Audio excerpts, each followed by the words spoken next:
Your insubordination will not be tolerated.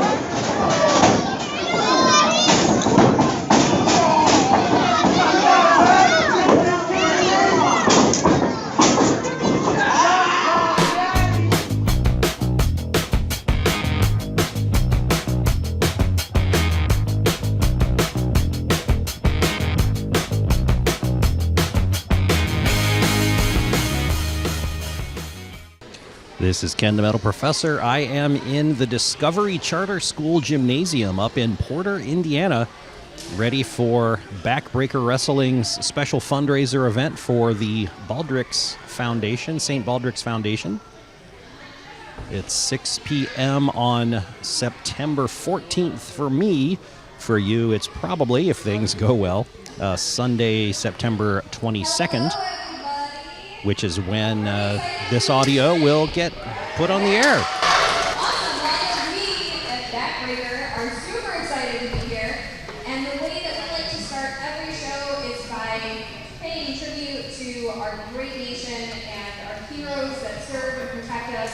So if you would rise, remove any caps, and the top guns are going to come out and present their flags for the playing of the national anthem.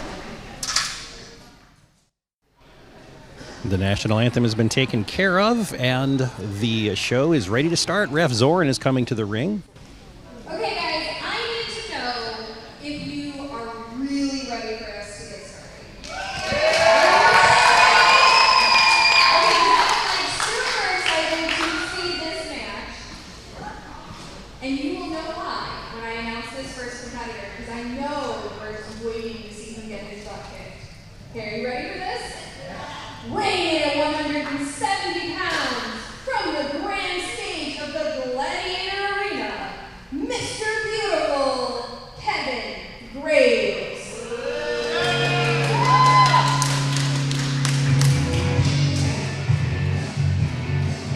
So here comes Kevin Graves. Lynn Marie predicts that the crowd wants to see him get his butt kicked. There he is with his purple outfit and his high school yearbook, cutting the pose as he walks to the ring. So the reason this recap is airing a week later than normally it might is that this was a double-header weekend for me. If you listened to the show last week, you'll know that, because on Friday the 13th, I went to see Revolution Championship Wrestling's Revolution Rumble, and just since that was first in the weekend, it got priority billing on Sunday night for the recap. And I don't want to do two recaps on the same Sunday because then there would be no time for any music. So I'm bumping them out to 2 weeks apart.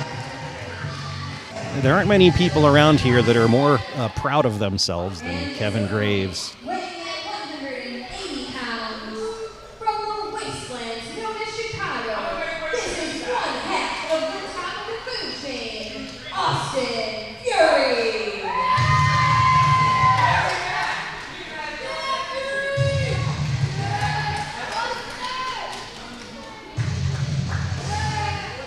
And so here comes Austin Fury without his normal partner, Rick Raid. So half of the top of the food chain ready to go here. Austin Fury versus Kevin Graves.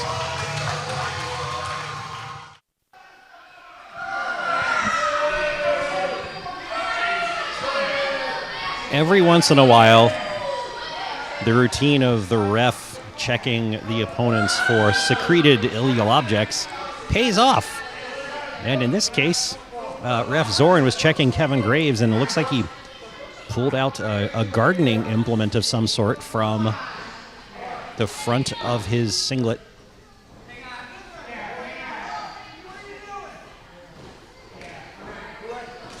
And now it's a level playing field, although Kevin Graves is the only one with the yearbook nearby.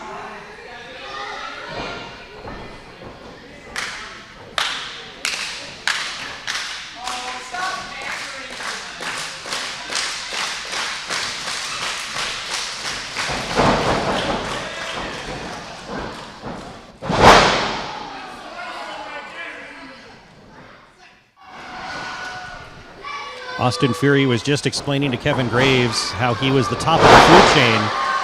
Kevin Graves slapped him, so he got slapped back. And now I think Kevin Graves is going to regret that because you heard that. That was Kevin Graves hitting the mat. And now he's rolled out of the ring to take a breather. But Austin Fury is not going to let him take that breather for long. He went out and grabbed him and rolled him back in the ring.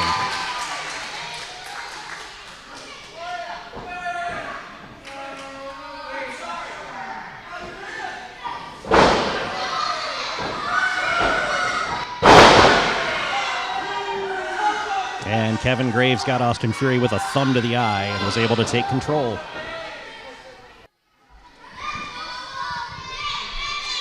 The match has been going for a while, probably approaching 15 minutes. It's been pretty even so far.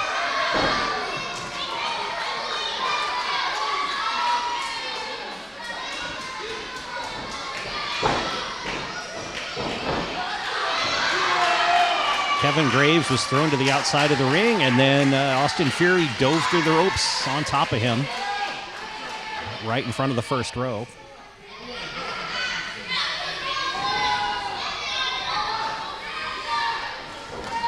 Austin tried to warn the folks in the row that he was coming their direction, but they didn't move.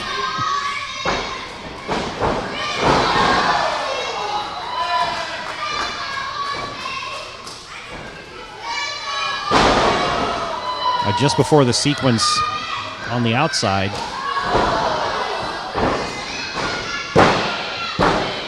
there's a big kick from Kevin Graves to Austin Fury, who is seated.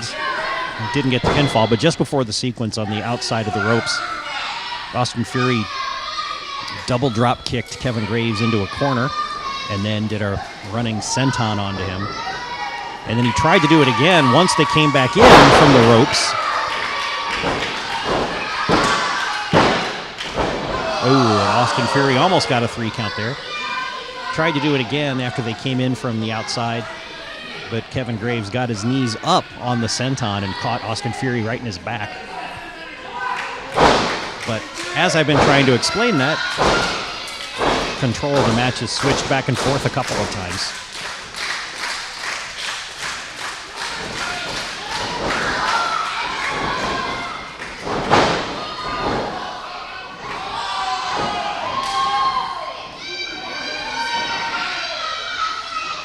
Kevin Graves has Austin Fury in a choke submission hold kind of thing, but their backs are facing away from me towards the camera filming the action.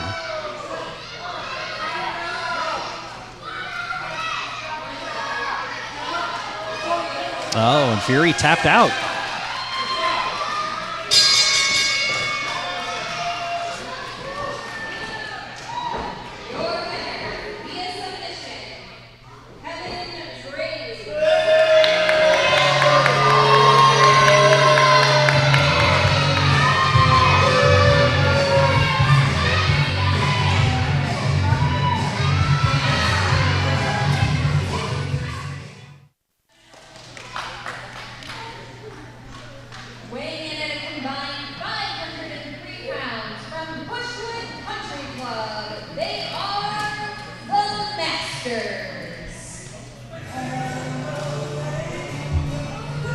So match number 2 will be a tag team match. The Masters are coming out. Shirley to be greeted warmly from the crowd.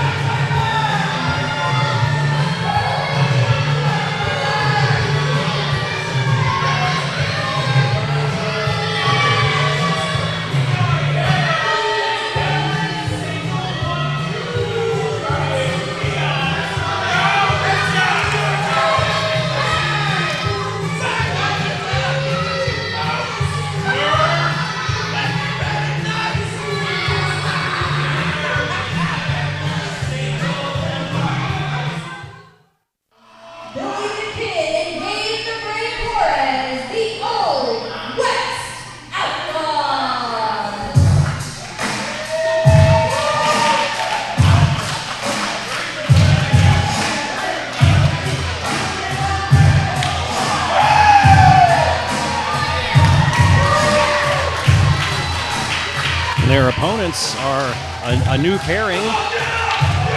Billy the Kid and Gabe the Brave Juarez, the Old School Outlaws.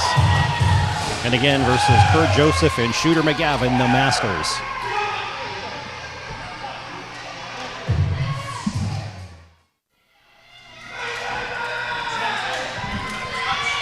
The ref was finally able to pry the title belts out of the hands of the Masters. They are the Backbreaker Tag Team Champions.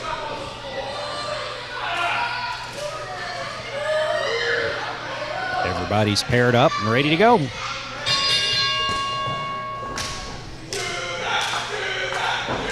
So Billy the Kid and Shooter McGavin starting together in the ring.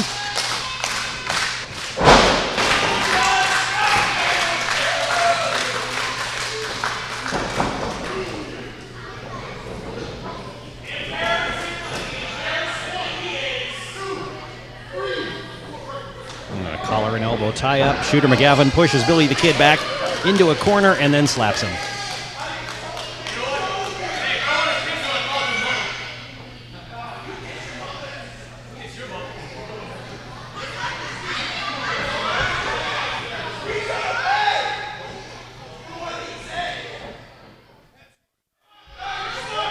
Now in the ring, we have Gabe the Brave and Kurt Joseph. A collar and elbow tie-up starts that, and Gabe just shoved Kurt Joseph unceremoniously to the ground.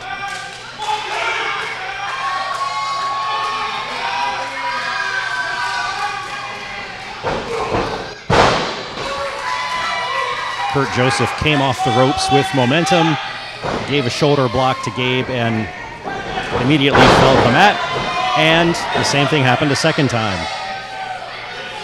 I don't think shoulder blocking Gabe is a good strategy.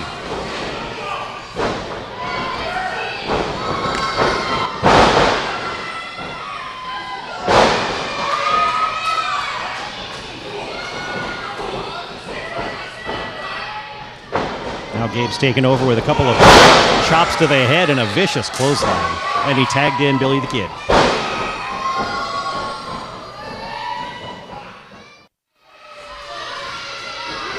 The Masters have been working over Billy the Kid for several minutes now. A good portion of it legal and a good portion of it not.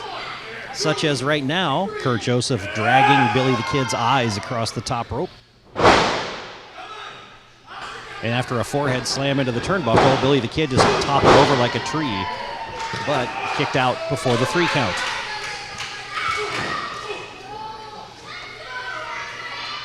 Kurt Joseph is not pleased.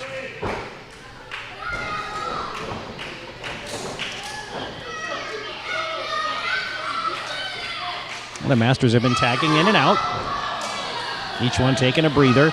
Now Shooter McGavin has taken off his t-shirt and is choking Billy the Kid with it. That t-shirt had 2 jobs. One is to choke Billy the Kid, the other is to protect us from Shooter McGavin's hirsute upper back.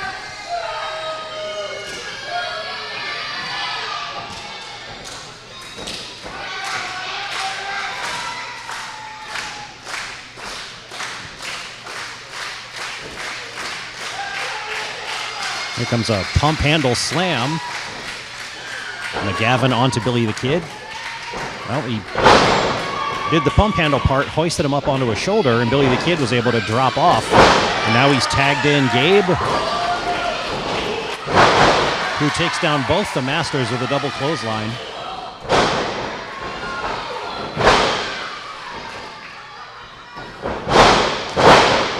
A headbutt to Shooter. I've lost track of which of the Masters is the legal man in the match at the moment. But all 4 men in the ring, so at the moment, I suppose it doesn't really matter.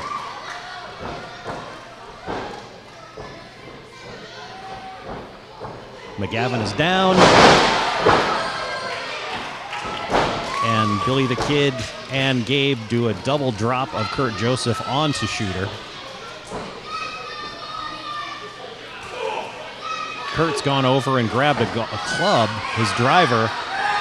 Oh, and he's hit Billy the Kid a couple of times in the head with it. while Gabe was interacting with the ref, so the ref didn't see it. Oh, but now Kurt came off the top turnbuckle with the club to try to hit Gabe with it, but Gabe caught him and slammed him down. And the club is still in the ring somewhere, I think. Now Shooter's recovered it. Oh. Gabe was about to get a 3 count, and Shooter just clobbered him across the back with the driver. And a couple more times. He's shoved away the ref. There's a whack on Billy the Kid, another whack on Gabe.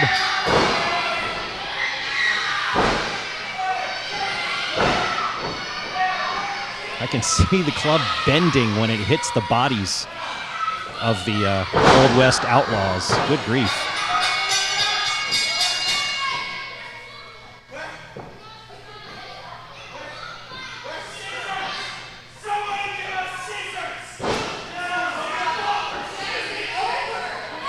Kurt Joseph is calling for scissors. I don't know if that's like standard gear at a wrestling event. Maybe in the back for people putting on tape.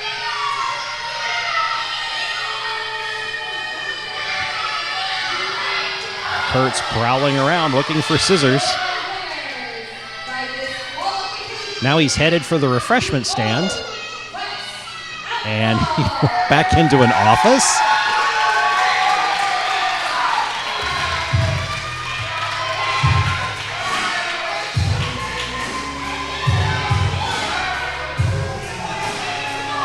He has not reappeared yet. Shooter is celebrating in the ring. Kurt Joseph just came back out with some scissors. Oh, but here comes Thomas Keith. Oh, I thought maybe he was going to intercept the scissors, but he came out with a pair of scissors too. So now there's 2 pairs of scissors in the ring. And Kurt Joseph is going to work on Gabe the Brave's hair.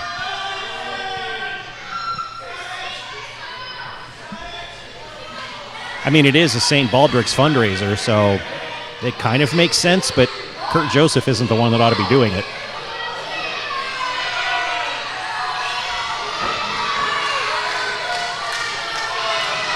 And he is holding up a fistful of hair for the crowd to see. Here comes Backbreaker owner Cade Lee, who has picked up the golf club off the floor. He's had his run-ins with Kurt Joseph and Thomas Keith. And all 3 of them hustle out of the ring.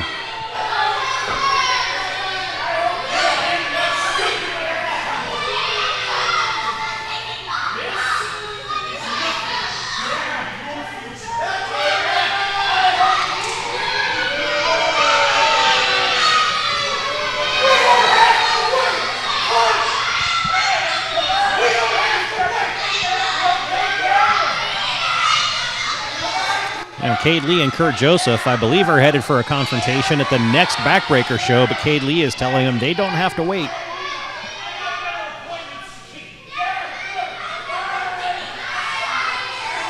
But Kurt is going to make him wait.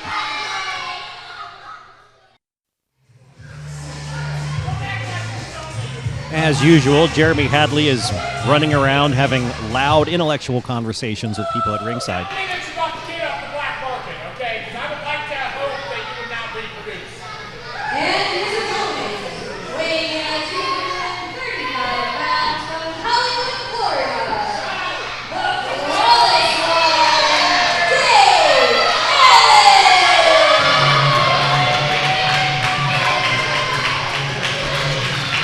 And here comes Dave Allen for his match against Jeremy Hadley.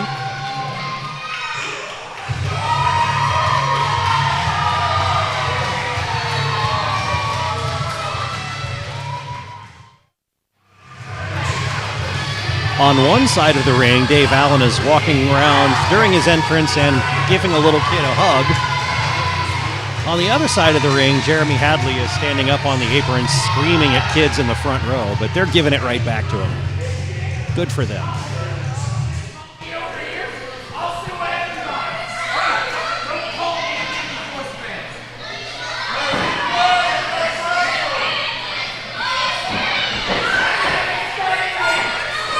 If you can hear that, that's Mr. Hadley.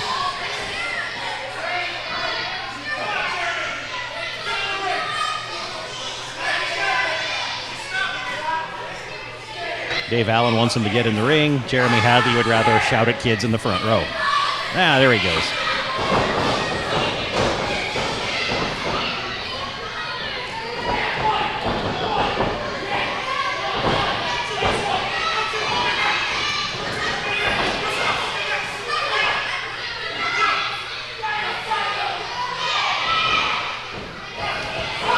And Jeremy Hadley jumped back out of the ring to scream at more kids.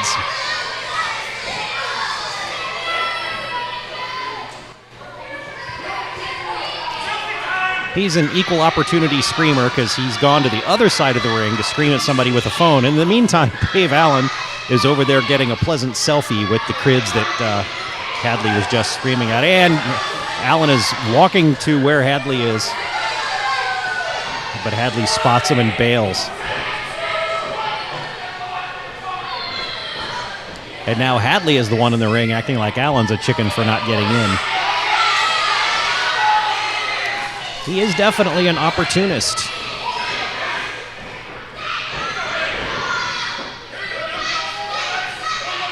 Here's the bell. Maybe. There we go. Finally. So what about 2 or 3 minutes of ring entrance music?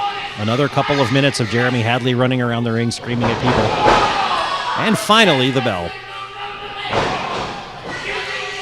Hadley's led off with a kick to the gut of Allen and a punch. But arm drag takedown, 2 in a row for Allen onto Hadley. And now Allen's putting Hadley up for a suplex. Listen for it. Oh, he's got him suspended with his feet straight up in the air. Listen for it. 3, 2, 1. Nope, he still holds them up.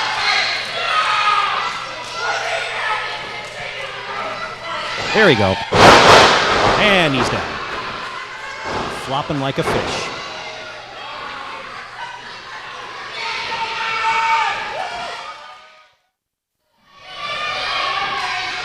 Jeremy Hadley has done double damage to his own right hand.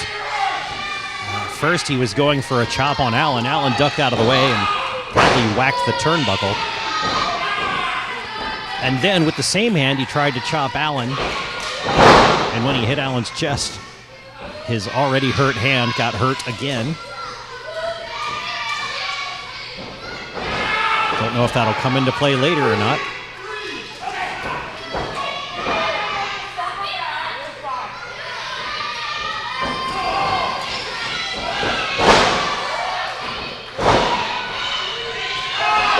Ooh, 2 right hands from Allen to Hadley, but then Hadley kicked him in the left arm.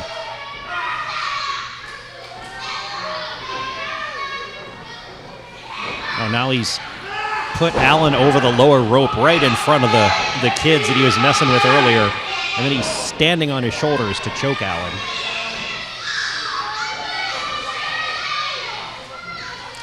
Nothing those kids can do about that.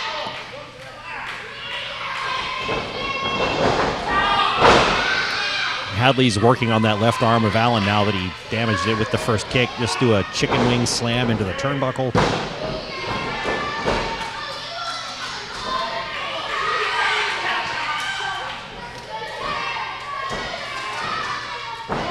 Kicking at the arm again.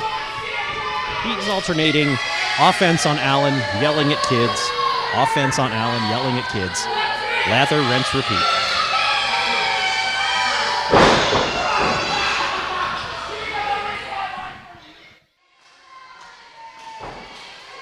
Hadley's hulking himself up. Now he's trading blows with Allen, so his hulking up didn't help him that much.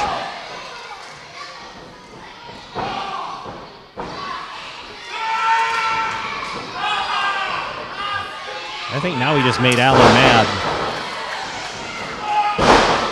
Allen's doing all this without the benefit of his left arm being able to help him. There's a backbreaker right across Allen's right knee.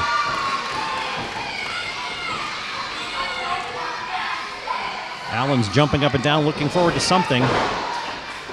Leaping elbow into the corner. Knee to the face. And a big boot that spun Hadley around like a dinner plate.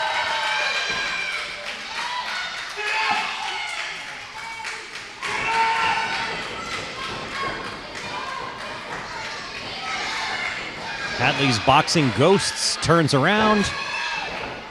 Allen tries to go for like a diamond cutter, but Hadley switched it around. It now has Allen in a crossface sort of submission hold.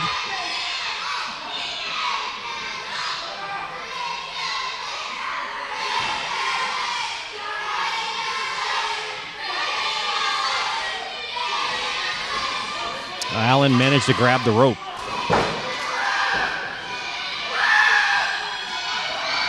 Hadley thinks he's won because the ref asked him to break the hold. I don't think he realized the hold had to be broken because of a rope.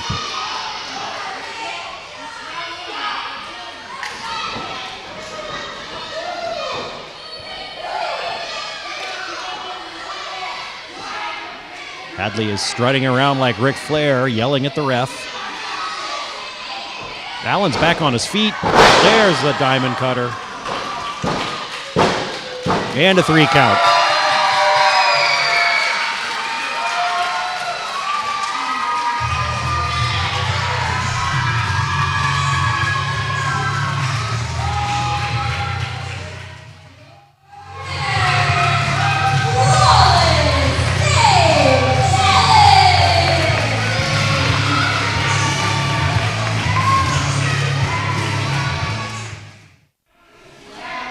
Oh, look. Dave Allen has already had his music and left to the back. Jeremy Hadley's still in the ring, trying to get to his feet, claiming he won.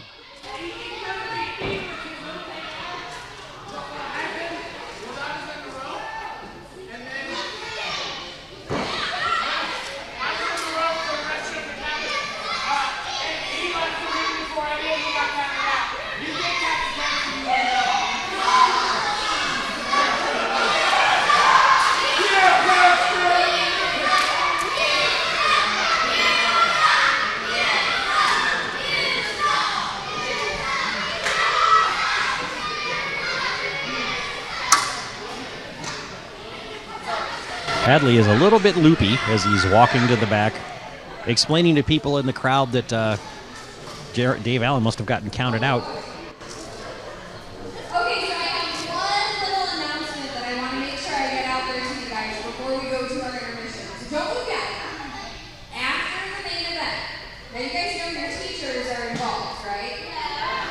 And you know one of them's going to be a winner and one of them's going to be a loser, right? So here's your chance to pose with your losing teacher. So after the match, they've already agreed to us, whoever loses has to take it like a champ and lay on their back in that ring. And you can put a foot on them, you can pin them, you can make kissy faces. It'll be $1 to get in the ring and take a picture with the loser. Okay, so in the meantime, you guys have 15 minutes to go and enjoy some concessions. Some of the wrestlers will be out some merchandise if you want to go shopping, if you want to take pictures with them. But we will be back to the action in 15 minutes.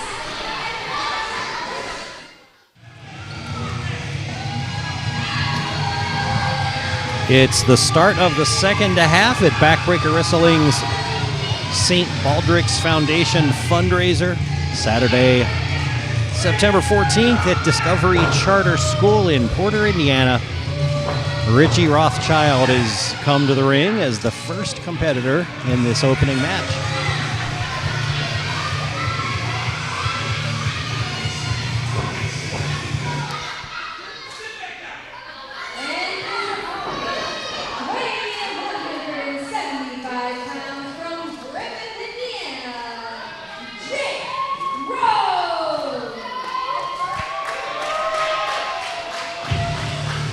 And here comes local celebrity Jake Rohn to take him on.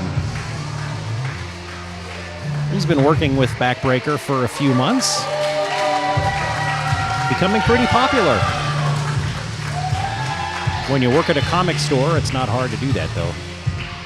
So right before intermission, Lynn Marie, the ring announcer, was explaining to the crowd what's going to happen in the main event. Somehow the main event of the show, Jake Rohn was up on the turnbuckle waving to the crowd and got ambushed by Richie Rothschild.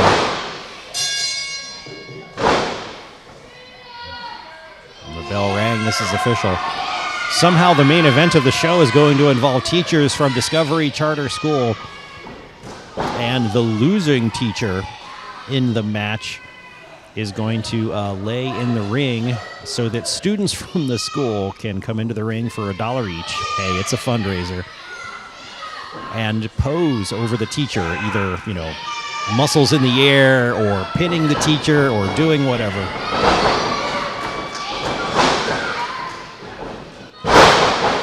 That slam was the result of Jake Rohn with a flying forearm to Richie Rothschild. After that, a second one, and then he kicked him out of the ring.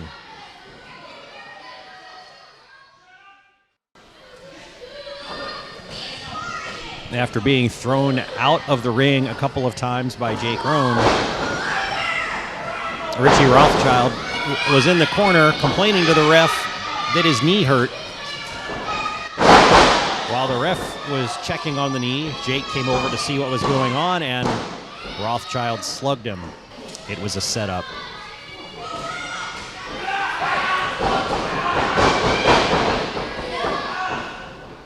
Rothschild was just squeezing Rohn's head like a melon, which I don't think is a legal move, and ref Zoran rightly asked him to break it.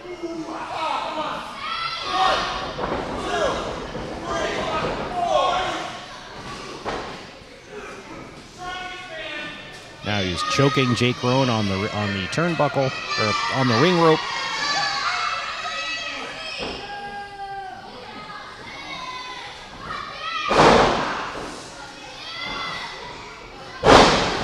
And at least for a little while, it looks like Jake Rohn's going to be getting worked over as Richie Rothschild mocks him. Well, Rohn's putting up some offense, trying to punch his way out of this, but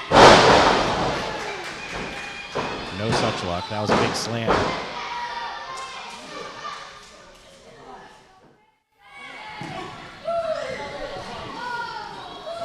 Richie Rothschild has Jake Rohn on the outside of the ring and just rammed him into the ring post.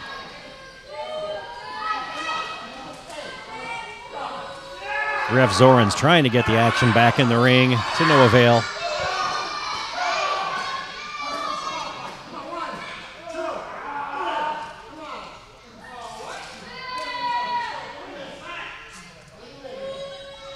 And Rothschild is dragging Jake Rohn from post to post, slams him into the next one.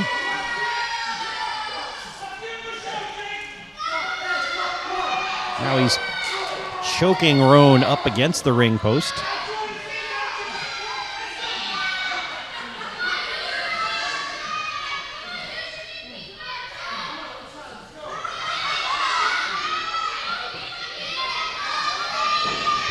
And he finally rolls Rohn back into the ring.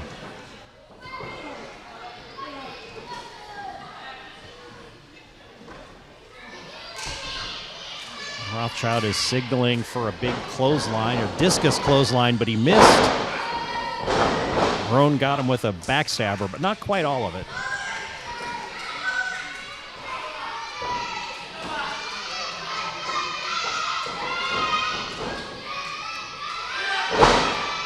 And Rohn into the corner, monkey flips Rothschild back out. And a big leg drop right on top of Rothschild's neck. But not a 3 count.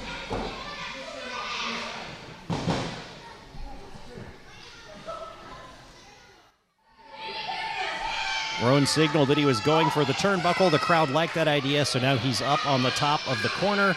Rothschild's coming to his feet, but he moved out of the way and right into a sidewalk slam to Jake Roan, and Richie Rothschild gets the 3 count.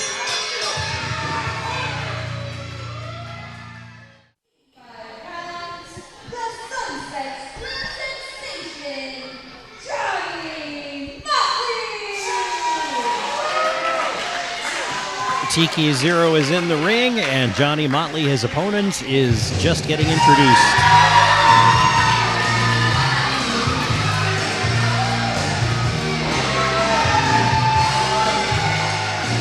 I think we know who the crowd favorite is for this one.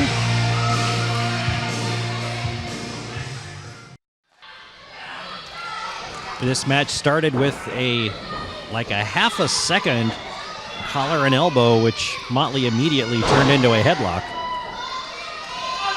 When they went to the mat, and TK0 just headstanded himself right out of the headlock. Pretty nice move there.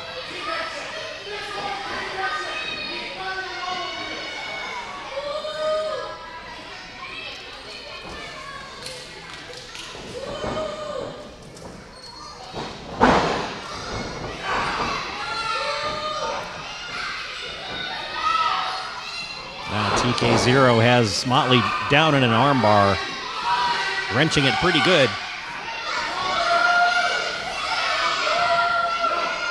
So far, it's been no shenanigans.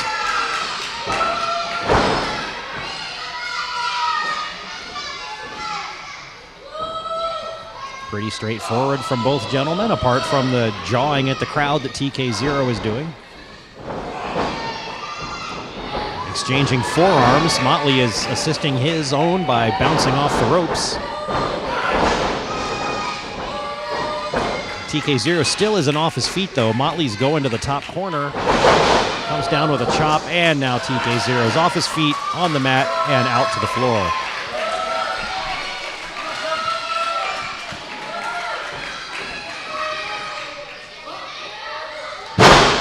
Motley was trying to bring TK0 back in, but TK0 yanked him down to the mat and out to the floor with him.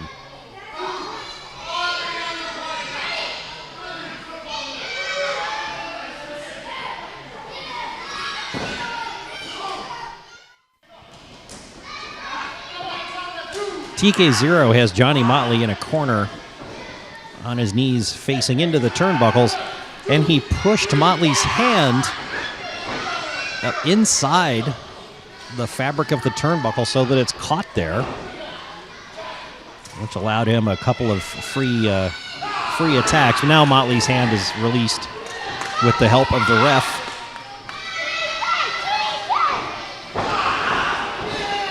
And TK0 is going to work with raking the back of Motley.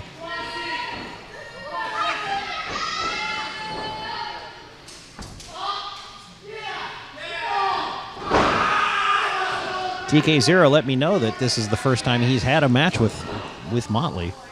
So I don't know if Motley was expecting this kind of thing or a straightforward match or what. It started out fairly straightforward, but the bag of tricks on TK0's part has come out. Motley is now up on TK0's back with a sleeper applied.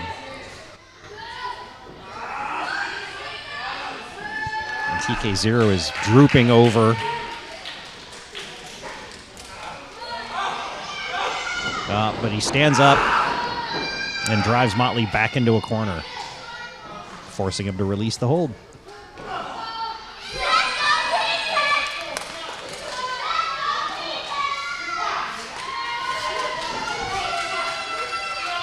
And while they're in the corner, Motley's reapplied the sleeper until he gets elbowed in the gut.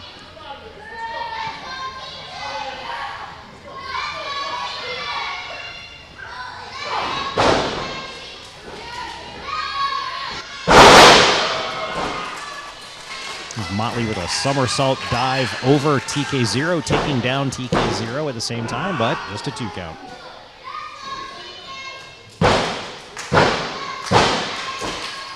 that was just Motley being frustrated. Motley drops a knee pad, ready for a strike, but TK0 caught his leg. Picks him up, spins him around, clothesline.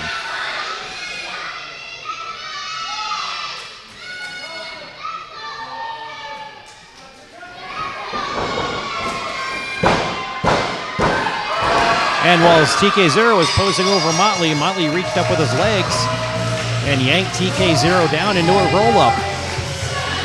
And got a pinfall, kind of by surprise.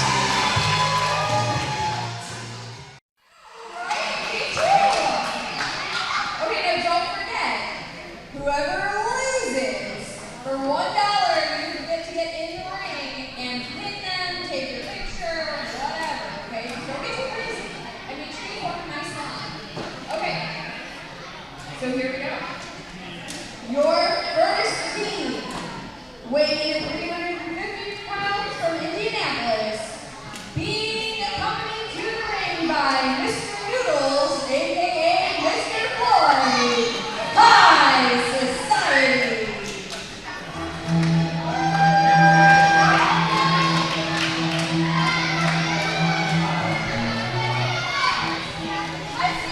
So the way this main event is going to work is that we're going to have a tag team match, and each tag team is accompanied by a teacher. The losing team's accompanying teacher will stay in the ring for kids to pose with in a position of defeat after the match. The first teacher is a gentleman in a bright green shirt and swimming pool noodles attached to his arms, coming out with High Society.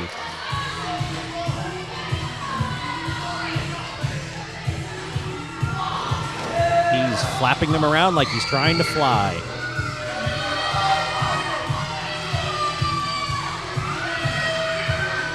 High Society's now in the ring.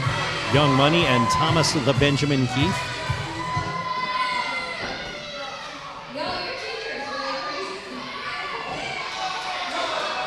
Giving Ref Zoran their gum. Squishing it into his hands. And here come the Top Guns, accompanied by Mr. Lee.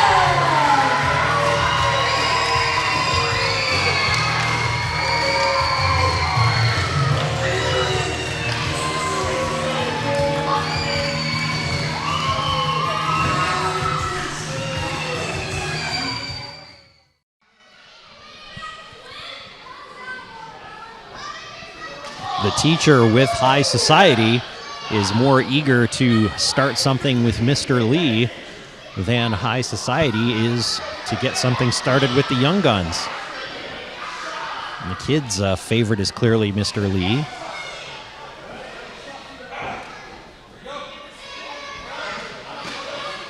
Since he's so popular, he probably teaches math, right?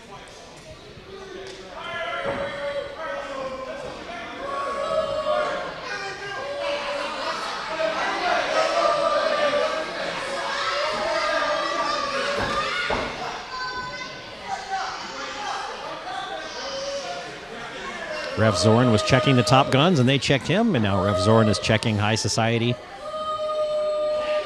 finding that they're clean.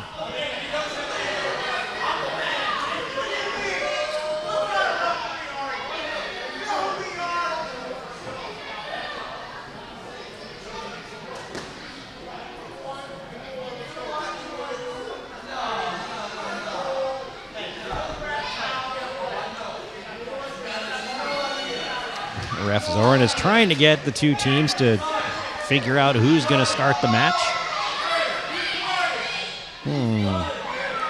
Young Money has a little wad of cash. Looks like a bribe might be at hand, or at least an attempted bribe.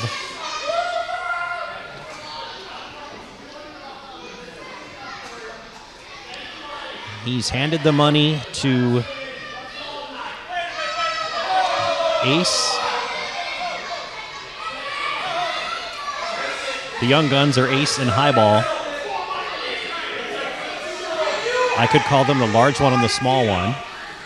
I think Ace is the big one, and Highball is the small one.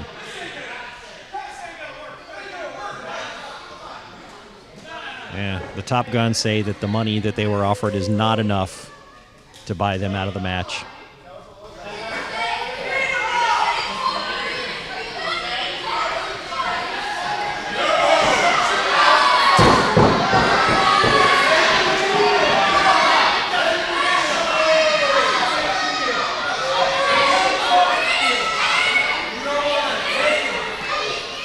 I think Young Money has increased the offering.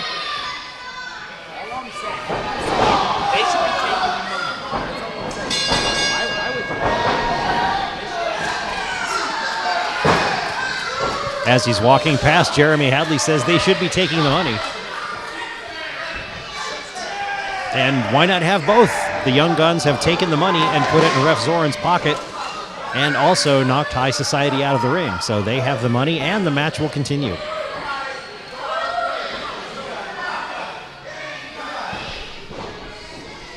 Young Money and Top Gun the smaller, which I think is Highball, are the two men to start it off.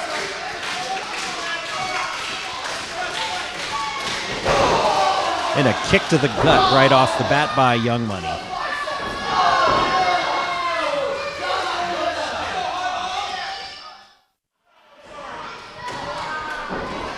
Top Gun the larger, I think is Ace, has both members of High Society in a wrist lock at the same time.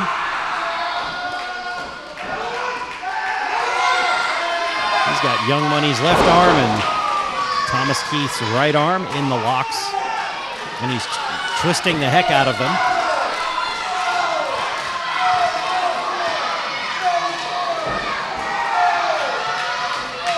The crowd likes it. And a double shoulder block off of the wrist locks.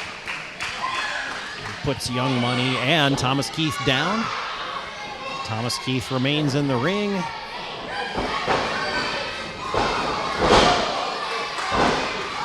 And another shoulder block puts him down again. And Top Gun, the smaller, Highball, is now your legal man for that team. With a big drop kick. The two teachers are going at it on the outside.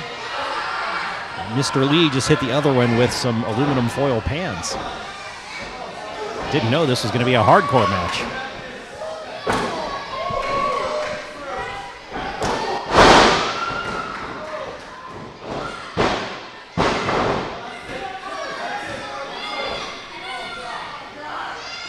Thomas Keith almost got pinned, but not quite. Here comes Top Gun the larger. His turn on Thomas Keith.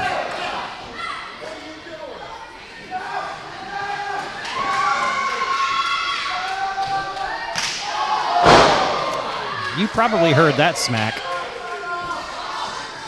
Thomas Keith is signaling for timeout after that one.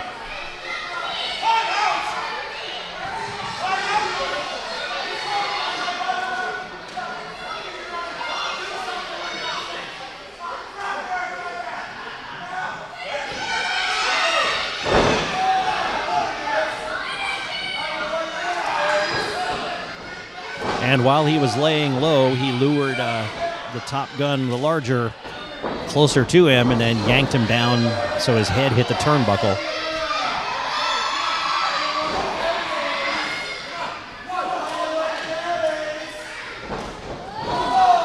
And now he's following up with some punches and kicks.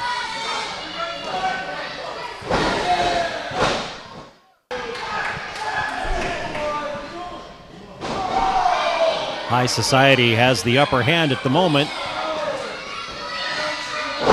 Young Money just gave a sidewalk slam to Top Gun the smaller, while Thomas Keith ran across the ring and knocked Top Gun the larger off the ringside apron. And then while the ref was looking at that, Young Money got a low blow in on Top Gun, the smaller highball.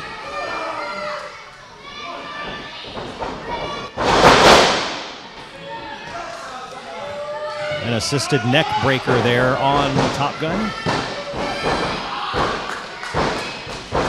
I've been having really bad luck with matching up names to people the last couple of weeks.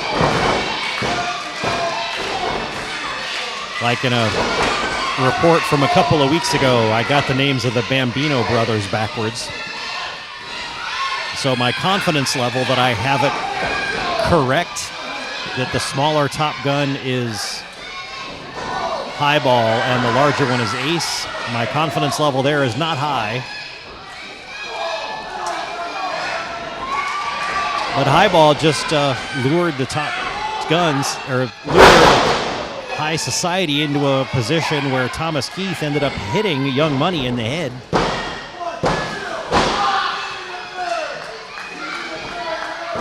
Nothing came of it, though.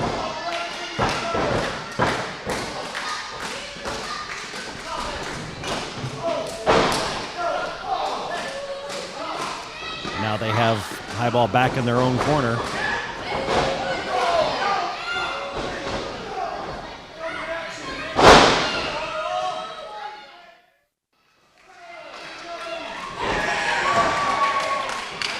A fresh tag for both teams here. Young Money is greeted by a big boot and a back elbow from Ace and a drop kick.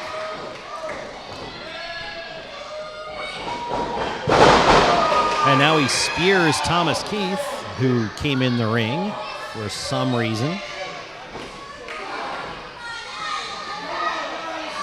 Things are breaking down a little bit here. All four men are in the ring. The Top Guns with double spinning airplanes on High Society. So they are both dizzy. Actually, all four of them are dizzy.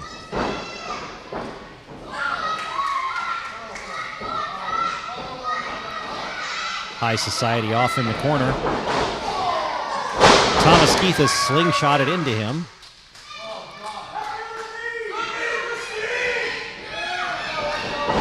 Following that up, a triple switcheroo slingshot of highball into Young Money. He's tossed out to Ace.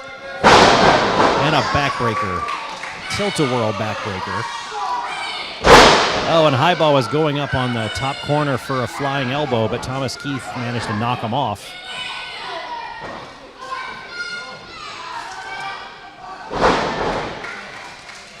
Ace pulls Thomas Keith in.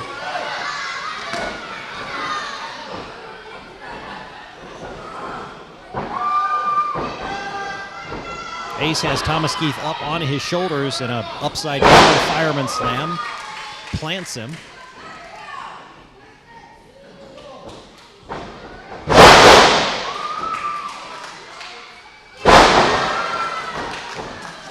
And this time,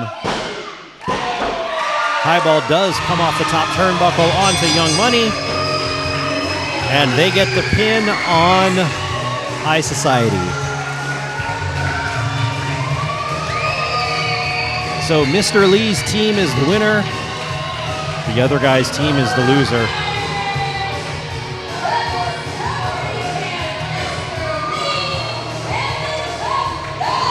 Cade Lee and Mr. Lee are making sure that this teacher doesn't escape. And he's now accepting the inevitable.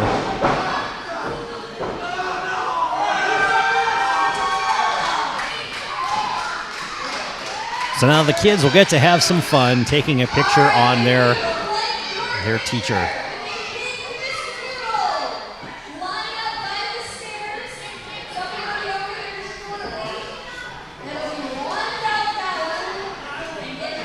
And it looks like they're going to make some good money for this fundraiser because there's a long line of kids waiting to get up there and have their picture taken. And that's it. That's the end of Backbreaker Wrestling's St. Baldrick's fundraiser event here at Discovery Charter School. I'm Ken, the Metal Professor. representing WVLP and the Northwest Indiana Wrestling Action Program. Thanks for listening to this delayed audio recap.